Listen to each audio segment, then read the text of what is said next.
So we have the UAP Disclosure Act of version 2, and this is really important stuff here. So this act was authored by Senators Schumer and Mike Rounds, of course, and is co-sponsored most recently by Senator Kirsten Gillibrand. And this legislation is truly critical to moving the ball forward.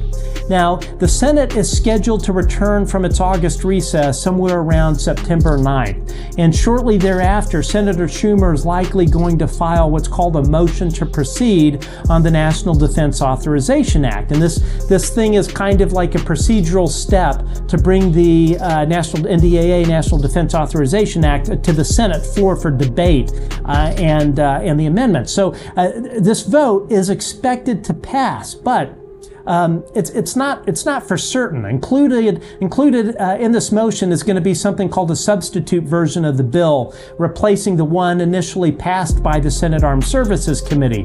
The substitute bill will incorporate what's called a manager's package. It's essentially a set of amendments that have been negotiated and agreed upon by both Democrats and Republicans. Now, this motion to proceed will apply to the substitute bill, which will include this manager's package, along with other key measures such as the IAA or what's known as Intelligence Authorization Act, and additional bills that need to be passed alongside with the NDAA. Now, here's the takeaway for all of you at home watching this.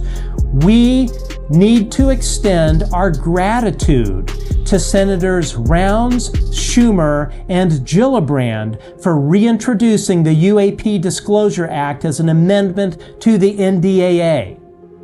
It is essential for the rest of the Senate, particularly the committees with jurisdiction over the portions of this legislation, to agree unanimously to include this amendment in the substitute bill that Leader Schumer will present in September, sometime after Labor Day.